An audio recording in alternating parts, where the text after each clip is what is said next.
5 number से 7 number पक्का complete करवा दूंगा। सिर्फ 5 मिनट रुक के ये वीडियो देख ले, ठीक है ना, सिर्फ 5 मिनट रुक, ये वीडियो देख ले, तेरा 5 नंबर बोर्ड के एग्जाम में पक्का क्लियर हो जाएगा, ठीक है।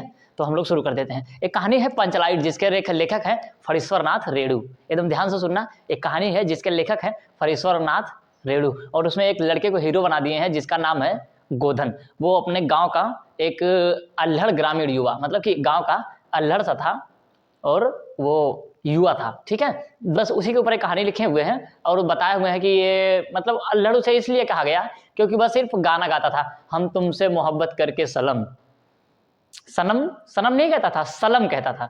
और एक मेरे चाचा जी भी हैं, मैं उनका नाम नहीं ले सकता, वो भी सलम सलम कहते हैं। सनम को क्या बोलते हैं? वो सलम, ठीक है। तो वो यही गाना गाता था, हम तुमसे मोहब्बत करके सलम। तो हम लोग देखते हैं पंचलाइट कहानी। उस कहानी में यही है कि गांव में रामनवमी का मेला होता है, मतलब कि दूसरे गांव में एक पेट्रोमैक्स चल रही होती है, ठीक है। तो गांव वाले देखते हैं और फिर रामनवमी के मेले से एक वो पंचलाइट खरीद कर लेकर के आते हैं, जिसको पेट्रोमैक्स के नाम से वो लोग जानते हैं, खरीद कर लेके आते हैं। लेकिन बात ये थी कि उस गांव में कोई जलाने वाला था नहीं। तो रामनवमी के मेले से कुछ दिन पहले ना वो लड़का जो था युवा, जिसका नाम रखा गया था गोधन, वो एक लड़की को देख करके गाना गाता था, हम तुमसे मोहब्बत करके सनम। तो गांव वाले ने उसकी इस उद्दंडता को देखते हुए उसे गांव से बहिष्कृत कर दिए थे और उसका हुक्का पानी बंद कर दिए थे और उस पर जुर्माना भी लगा दिया था, चार्ज, ठीक है ना।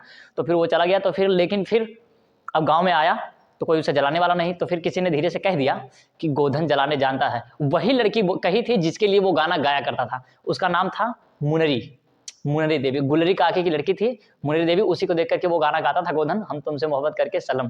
तो वो लड़की बताती है कि गोधन जलाना जानता है पेट्रोमैक्स, ठीक है। तो गांव वाले जाते हैं उसको बुलाने कि चलो पेट्रोमैक्स जला दो, वो मना कर देता है, हम नहीं आएंगे, ठीक है, वो मना कर देता है। फिर जाती है गुलरी काकी, उसको बुला करके लेके आती है, तब आता है गोधन, जलाता है और फिर उसके बाद पूरे गाँव में रोशनी हो जाती है, ठीक है ना। इसी को हम लोग देखते हैं अच्छे से। कहानी तुम लोग को समझ में आ गई ना दोस्त? बस थोड़ा सा और देखो, कैसा लड़का था वो? भोला भाला अल्हड़ ग्रामीण युवा था, ग्रामीण युवा, भोला भाला अल्हड़ ग्रामीण युवा। अल्हड़ का मतलब वही जो गाना गा देता था, इसीलिए उसको क्या बोलते थे लोग? अल्हड़। लेकिन वो बहुत ही ज्यादा चतुर और होशियार था। पहली हेडिंग में डालना भोला भाला अल्हड़ युवा, फिर उसमें जो लिख देना थोड़ी सी, फिर उसके बाद दूसरी हेडिंग डालना चतुर और होशियार। लेकिन वह बहुत ही ज्यादा समझदार था। पूरे गांव में एक भी बंदा नहीं था जो पेट्रोमैक्स को जलाना जानता हो, लेकिन सिर्फ एक ही लड़का था जिसका नाम गोधन था, जिसे गांव वालों ने क्या कर दिया था? बहिष्कृत कर दिया था एक छोटी सी गलती से, ठीक है ना।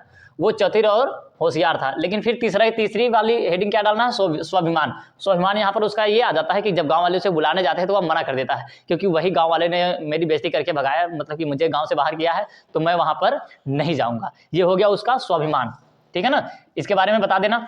फिर चौथी वाली हेडिंग डालना समाज की प्रतिष्ठा के प्रति वह संवेदनशील था। फिर गांव वाले इमोशनल कर देते हैं ना उसे कि भाई देखो, अगर पेट्रोमैक्स नहीं जली तो दूसरे गांव वाले हंसेंगे हम लोगों पर, कि गांव में अंधेरा रहता है, दूसरे गांव में पेट्रोमैक्स जल रही है, तो वो लोग हम पर हंसेंगे और हमारे साथ मतलब कि पूरे गांव की क्या होगी? बेइज्जती होगी। तो वो बेचारा इमोशनल होकर के चला आता है। तो चौथी हेडिंग क्या डालेंगे? समाज के प्रति प्रतिष्ठा, मतलब कि समाज की प्रतिष्ठा के प्रति वो कैसा था? संवेदनशील था। वो आया, पेट्रोमैक्स जला दिया, और जलाने के लिए एक चीज चाहिए होती, स्प्रिट और गरी का तेल। वो था भी नहीं नारियल तेल उनके पास, तो वो बिना स्प्रिट की सहायता से ही पेट्रोमैक्स को जला देता है, क्योंकि वो बहुत ही ज्यादा समझदार था। सिर्फ उसकी यही गलती थी कि वह लड़की को देख करके एक गाना गाता था, हम तुमसे मोहब्बत करके सलम, ठीक है। बस इसी, फिर वो आया गाँव में पेट्रोमैक्स जला देता है।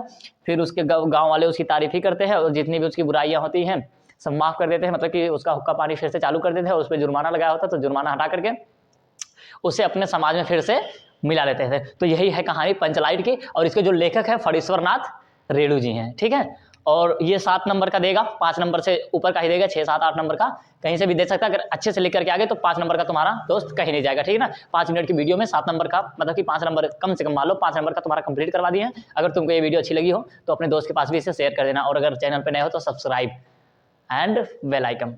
Thank you, all the best.